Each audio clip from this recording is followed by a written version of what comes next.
Bonjour à tous et bienvenue dans cette 13e chronique de la toxicomanie ordinaire. Aujourd'hui, on va essayer de répondre à une question. La rechute est-elle un échec?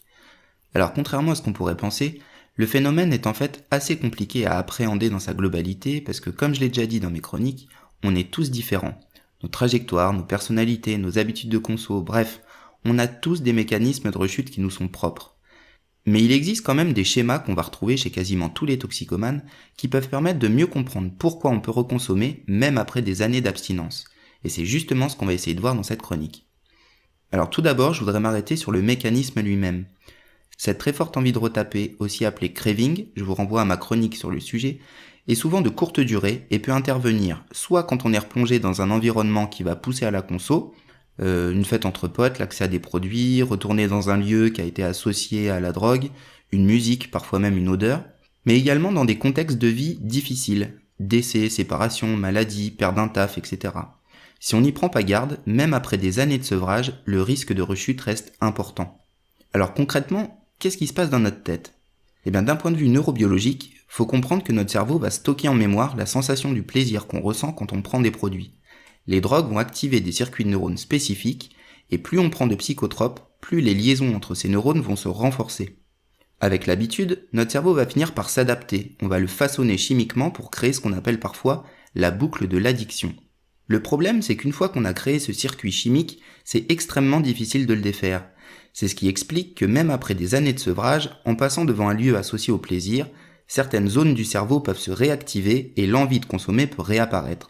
C'est un phénomène qui est purement chimique. Par défaut, notre cerveau est feignant. Il va toujours préférer emprunter des voies neuronales existantes plutôt que d'utiliser de l'énergie pour en fabriquer des nouvelles. C'est une question d'habitude. Donc tout ce mécanisme explique en partie pourquoi il est très difficile de se défaire de nos addictions. Et d'ailleurs, l'énorme pourcentage de rechute dans les parcours de soins en est la preuve. En fonction des études et des produits, on parle quand même de 40 à 95% de rechute, ce qui est quand même vraiment énorme. Et ça, quelle que soit la durée de l'abstinence, 2 mois, 2 ans, 20 ans, peu importe. En fait, on reste fragile. On peut aussi interpréter le phénomène sous un angle qui est plus psychologique. Il y a un autre modèle qui dit que l'être humain va toujours viser la stabilité psychique. Or, il est possible que cette stabilité soit détruite après avoir vécu une épreuve de vie qui est difficile. La recherche et la prise de produits, donc la rechute, interviendraient alors précisément pour nous aider à retrouver cette stabilité. Donc dans cette optique, la drogue ne serait finalement qu'un outil.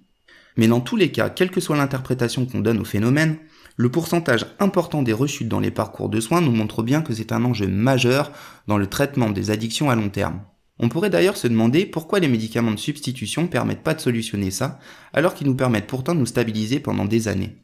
J'ai moi-même pu constater que les traitements que j'ai pris étaient généralement très efficaces au début, mais que c'était une autre histoire à long terme. J'ai vécu plusieurs périodes de rechute, qu'il s'agisse d'alcool ou de l'héroïne, mais comme je l'évoquais avant, la rééducation du cerveau est très lente, donc les traitements sont par défaut eux aussi très longs. Passé le sevrage physique, le sevrage psychologique dure généralement des années. Alors moi je pense que les médicaments seuls, ils peuvent constituer une bonne réponse au début, mais qu'un accompagnement psychologique est forcément nécessaire pour s'habituer à vivre sans drogue, comprendre les raisons de nos addictions et mettre en place des stratégies pour résister aux tentations. D'ailleurs, on ne parle pas de guérison, mais plutôt de rémission. Et je fais souvent l'analogie avec le deuil, puisque quelque part, c'est un peu faire le deuil d'un état, le deuil d'avant la conso. En gros, puisque je peux pas effacer de mon cerveau tous les souvenirs associés à la drogue, je vais nécessairement devoir apprendre à vivre avec. Alors maintenant, j'aimerais faire une petite parenthèse pour aborder le sujet de la culpabilité qui accompagne souvent les périodes de rechute. J'ai vraiment l'impression que la société, elle culpabilise les toxicomanes. Les gens pensent parfois qu'on le fait exprès et que notre situation est quelque part bien méritée. Et en cas de rechute, c'est encore pire puisqu'il y a souvent une totale incompréhension du phénomène par les personnes extérieures. On a tous plus ou moins entendu des remarques désobligeantes venant de nos amis ou de notre famille dans ces cas-là, des phrases du genre « non, il a rechuté, oh là, mais quel connard, il fait exprès, machin, etc. » Bref, j'imagine que ça vous parle. Alors personnellement, dans ces périodes, je ressens souvent un fort sentiment de dévalorisation, une remise en cause de tous les efforts que j'ai faits pour en arriver là, et parfois même une envie de lâcher prise, puisque concrètement, je vois pas comment je peux y arriver. C'est comme si la montagne, elle était trop haute, et je peux même en arriver à me dire, après tout, à quoi bon, et au final me laisser aller. Et puis il y a aussi un sentiment ambivalent, parce que d'un côté, je vais retrouver le plaisir de la drogue, mais de l'autre, je sais très bien ce qui va m'attendre par la suite, et en général, c'est la galère. Donc je trouve que ces périodes de rechute, elles sont vraiment, vraiment déstabilisantes psychologiquement. Et d'ailleurs, c'est un peu bizarre à dire, mais j'ai remarqué qu'avec le temps, plus je vis ces périodes, et plus la fatigue psychologique et physique associée vont me permettre de mieux résister la fois d'après. Je fais souvent la comparaison avec la balance. Qu'est-ce que j'y gagne, qu'est-ce que j'y perds, et quel est le risque? Plus le temps passe, plus j'ai l'impression que cette balance, elle va pencher du côté positif à ne pas reconsommer certains produits. Donc moi, dans mon cas, c'est l'héroïne, parce que je sais que j'arrive pas à contrôler ma conso. C'est comme si le temps m'avait appris à identifier les environnements à risque et à mettre en place certains garde-fous. Alors je dis pas que ça n'arrivera plus jamais, bien sûr, je dis simplement qu'avec l'expérience, je prends de plus en plus conscience du facteur bénéfice-risque et finalement j'y gagne. Et c'est en ça que je comprends maintenant que la rechute fait partie du processus de soin. C'est triste à dire, mais ça me renvoie un peu à l'expression « ce qui ne nous tue pas nous rend plus forts ». Alors avec tout ça, est-ce qu'on peut dire que la rechute est un échec ? Alors si on regarde les choses à très court terme et si on prend uniquement en compte le fait d'arrêter, oui, c'est un échec. Mais on voit bien qu'on ne peut pas appréhender la toxicomanie comme quelque chose de binaire. En tout cas, dans la très grande majorité des cas, les parcours de soins sont longs, complexes et sont tout sauf linéaires. Donc la rechute est peut-être un échec à court terme, mais si on prend un peu de recul, on voit bien que c'est finalement la somme de tous ces petits échecs qui peut nous permettre de nous renforcer. Plus je tombe et plus j'apprends à me relever. Donc pour résumer, comment faire face à ce phénomène de rechute ? Donc moi, il y a 4 choses qui me semblent importantes. Premièrement, la mise en place d'un traitement médicamenteux adapté à nos cas.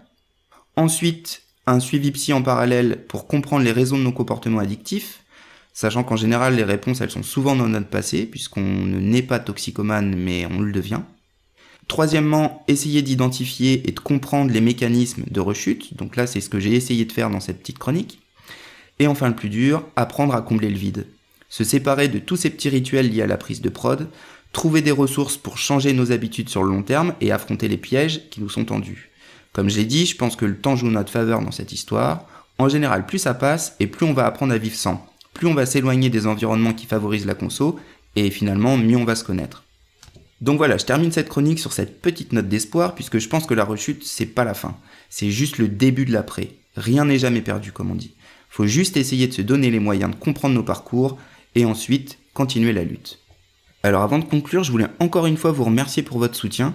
Je vois que vous êtes de plus en plus nombreux à me suivre sur la chaîne, je lis tous les commentaires, je suis vraiment content de voir que ce type de contenu un peu particulier peut intéresser les gens malgré tout. Et d'ailleurs, si vous avez des propositions de sujets ou des thèmes que vous voulez que j'aborde ici, n'hésitez pas à partager dans les commentaires, ça pourra me donner des idées pour la suite. Je vous dis à très bientôt, ciao.